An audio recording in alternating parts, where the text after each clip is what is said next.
2023 жылга 500 миллиард сомго жеткизүү. Трудно было поверить в амбициозный план Акылбека Джапарова. Это были невообразимые цифры для обремененной долгами страны с испытывающей трудности экономикой. Но глава государства и кабинет министров предприняли значительные шаги для роста экономики.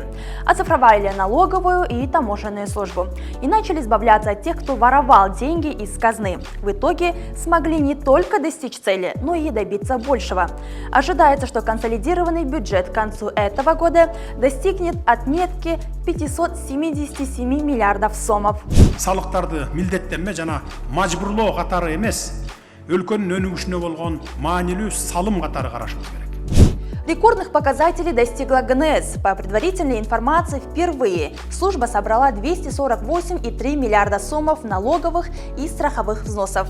Это на 136 миллиардов сомов больше, чем в 2019 году. При этом не было введено новых видов налогов и не были повышены их ставки. За 11 месяцев ГНС собрала 225 миллиардов 744 миллиона сомов налоговых и страховых взносов.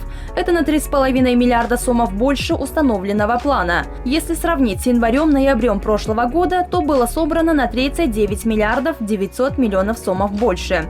75% собранных средств приходится на налоги и платежи. Это порядка 168 миллиардов 164 миллионов сомов. Остальные 57 миллиардов 580 миллионов сомов – это страховые взносы. Чтобы собрать эти средства, в определенной степени помогла борьба с теневой экономикой. Налогоплательщики начали пользоваться электронными счет-фактурами, накладными на транспортировку товаров и контрольно-кассовыми машинами. За 11 месяцев субъекты предпринимательства выписали более 16 миллионов электронных счет-фактур на сумму оборота 1 триллион 400 миллиардов сомов. На сегодня ЭСФ применяет 88 567 налогоплательщиков. Их количество с начала года увеличилось на более чем 44 тысячи субъектов. 1 июля 2020 года с момента введения электронных счет-фактур было зарегистрировано 37,2 миллиона счет-фактур на общую сумму 4 триллиона 900 миллиардов сомов. На сегодняшний день 100 297 предпринимателей применяют электронную товаротранспортную накладную. Через систему ЭТТН создано более 14 миллионов электронных документов. Если говорить о контрольно-кассовых аппаратах, то по всей стране применяется более 71 тысячи ККМ. Также сформирован реестр ККМ, в который вошли 33 модели аппарата. Но пока есть и те, кто не хочет переходить на ККМ. Например, торговцы рынков, где скрыта большая часть теневой экономики. В конце осени вышли на митинги. В итоге президент Садыр Джапаров лично встретился с ними и объяснил, что применение аппарата упростит их деятельность и снизит налоги. 8 миллионду bizden 15 миллионга көтөрөйүн. Ошого чейин товар оборотуңуз жетпесе, сиз бир тыйын төлөбөйсүз. Патент албайсыз, бекер сатасыз. Хорошо. А эмнеге каршысыз? Мен ошону түшүнгөн жагынан Вместе с этим госказна пополняется за счет таможенных поступлений. Служба, которая ранее в год собирала 30-40 миллиардов сомов, за 11 месяцев текущего года собрала 100 миллиардов 700 миллионов сомов. Хотя установленный план составлял 94 миллиарда 635 миллионов сомов.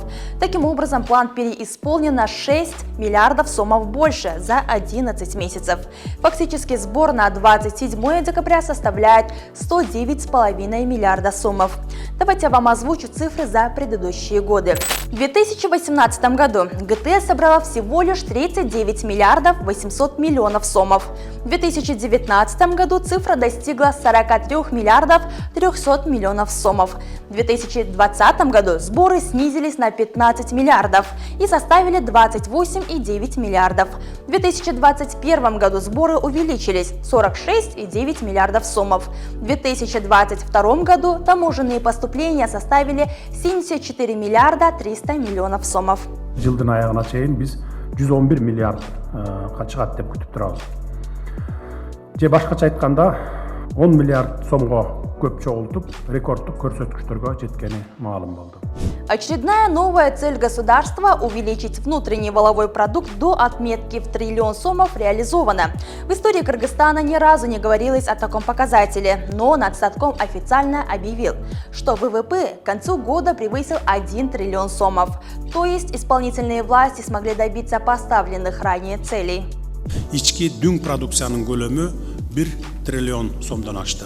Валовой внутренний продукт превысил 1 триллион 72 миллиарда сомов, что на 4,4% больше, чем за 11 месяцев 2022 года.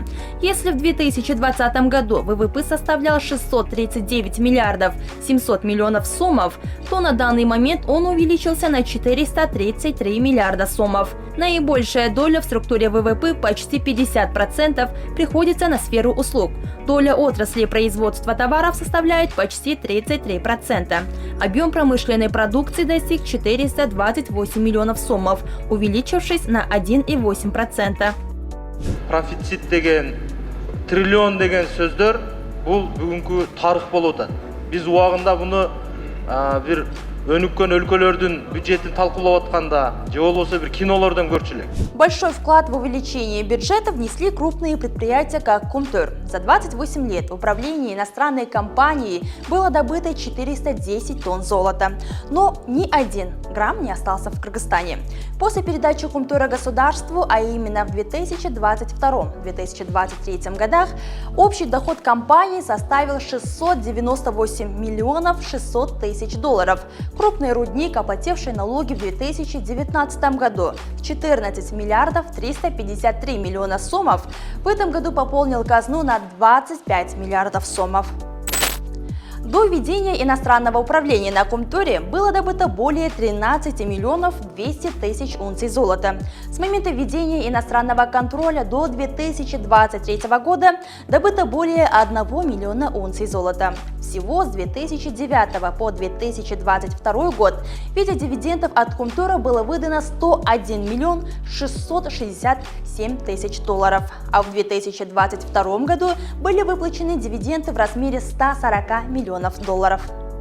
Кумтор, кроме всего прочего, в этом году открыл завод по переработке шин. Страна, которая раньше не могла производить продукцию в крупных объемах, теперь встала на путь обретения собственного крупного промышленного производства.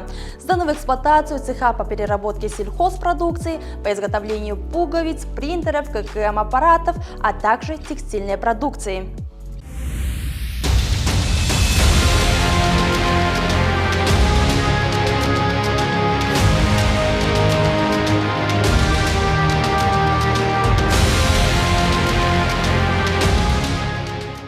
Международный институт ЯБР, который наблюдает за изменениями в Кыргызстане, опубликовал свой аналитический макроэкономический обзор, в котором отмечается, что экономика Кыргызстана стабильна, уровень инфляции снизился. ВВП Кыргызской республики увеличился на 4,5% по итогам 10 месяцев 2023 года. Государственный бюджет исполнен с профицитом в размере 3,3% от ВВП по итогам января-августа 2023 года. Годом ранее за этот же период профицит оценивался в размере 1,1% ВВП. Поддержку экономики продолжит оказывать сильная инвестиционная активность и увеличение экспорта. По нашим оценкам, рост ВВП в 2023 году составит 4,6%. Международный валютный фонд тоже опубликовал свой аналитический макроэкономический обзор. Налоговые поступления резко возросли, а государственный долг снизился до 49% ВВП. Уровень инфляции снизился с 14,7% до 6,9% по итогам 11 месяцев. Эти же цифры подтверждают и данные Нацстаткома. За январь-октябрь объем взаимной и внешней торговли составил 12 миллиардов 300 миллионов долларов, что почти на 25% больше по сравнению с аналогичным периодом прошлого года. Экспорт вырос почти на 30%, а импорт на 23,8%. Товарооборот со странами ЕАЭС снизился на 15% по сравнению с аналогичным периодом прошлого года и составил 3 миллиарда 400 миллионов долларов. Наибольшая доля взаимной торговли Кыргызстана Казахстана со странами-членами ЕАЭС пришлась на Россию – почти 65%, и Казахстан – 32,8%. Товарооборот с третьими странами достиг почти 9 миллиардов долларов, увеличившись на 52,5%.